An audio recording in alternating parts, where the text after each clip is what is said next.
Roller coasters are a classic American pastime and are the iconic symbols of beloved amusement parks around the world. However, not everything is fun and games at these parks though. Most roller coasters, like 99% of them, fall in the probably safe category. But what about the not so safe ones? The ones that went through some sort of tragedy and were forced to change or close down forever. Those are the ones we're talking about today, folks. We'll keep the descriptions PG, but be wary as the subject matter could be a little bit unsettling. Still good to go? Then strap in, throw your arms in the air, and let's ride down the list of the most dangerous roller coasters that you can't ride anymore. 3-minute flicks. Entertaining, educating, and enlightening. First on the chopping block is the Derby Racer, a 1911 old-fashioned 2-track wooden coaster. The Derby Racer was one of the most popular coasters in all of New England, until one day when the owner of the park would come down and perform a lecture on roller coaster safety, a lecture he decided to give during the ride itself.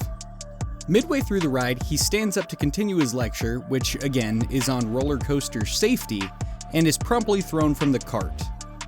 Yeah.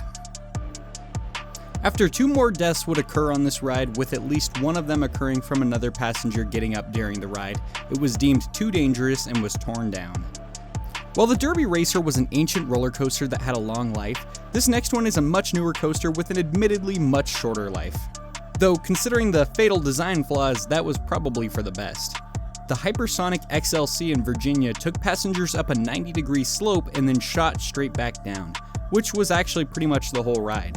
While short, the cart would go from 0 to 80 miles per hour in less than 2 seconds, and as it would turn out, the human body is not incredibly fond of such motions, and riders were frequently suffering dislocated shoulders from the launch.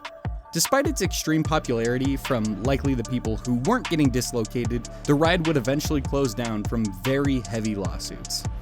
Next on our list is the Son of Beast, which set out to be a massive, intricate marvel of a wooden roller coaster. Not only did it exceed the highest speed of a wooden coaster at 70 miles per hour, it also had a 214-foot drop, the largest of any wooden coaster. And it was the first wooden coaster to invert riders upside down. Sounds pretty sweet, right? Well, I mean, it mostly was. However, wooden coasters were never meant to be this intense, and the wild feedback from the cart and rails, along with the absurd feats of physics, were just brutalizing riders. While nobody died on the ride, there were at least 2 major injuries and an innumerable amount of minor complaints of head and back injuries. Despite being their proudest achievement, Kings Island knew that there would be a price to pay if the Son of Beast stayed in business, so it was torn down. And the last one on our list is the most notorious of them all. The Fujin Raijin 2 in Osaka, Japan was the Pinnacle ride at Expoland. Unfortunately, during regular operation, the cart would derail due to a broken axle, launching and flipping the cart, resulting in severe injuries for all the riders and even a death.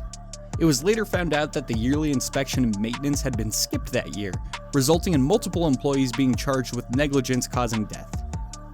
The park would attempt to reopen, but the general public were not having any of it, and the attendance went down so much that they were forced to close for good.